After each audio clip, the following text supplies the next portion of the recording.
Surat Ash-Shams. Bismillahirrahmanirrahim. Sa ngalan ni Allah, ang pinakamahabagin, ang pinakamawain. Wash-shamsi wa duhaha.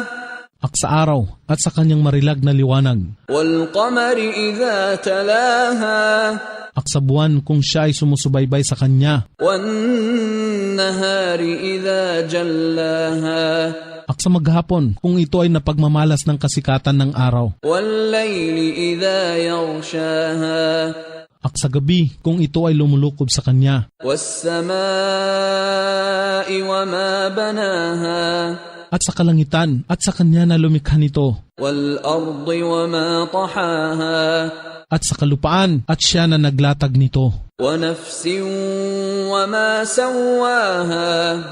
At sa tao o kaluluwa at siya na lumikha sa kanya sa ganap at angkop na sukat. فَأَلْهَمَهَا فُجُورَهَا وَتَقْوَاهَا.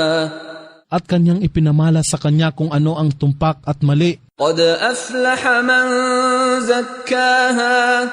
Katotohanang siya ay nagpapadalisay ng kanyang sarili ay magtatagumpay. وَقَدْ خَابَ مَنْ دَسَّاهَا. At katotohanang siya na nagpapasama sa kanyang sarili ay mabibigo. كَذَّبَتْ ثَمُودُ بِطَغْوَاهَا. Ang pamayanan ni Thamud ay nagtatwa sa kanilang propeta sa pamagitan ng kanilang paglabag sa kautusan. إِذِ انبَعَثَ أَشْقَاهَا. Nang lumantad ang pinakabuktot ng tao sa kanilang lipon. فَقَالَ لَهُمْ رَسُولُ اللَّهِ نَاقَةَ اللَّهِ وَسُقْيَاهَا. Datapot ang sugo ni Allah ay nagsabi sa kanila, maging maingat, yan ay isang babaeng kamilyo ni Allah at huwag siyang pigilan na uminom o saktan. فَكَذَّبُوهُ فَعَقَرُوهَا فَدَمْدَمَ عَلَيْهِمْ رَبُّهُمْ بِذَنبِهِمْ فَسَوَّاهَا.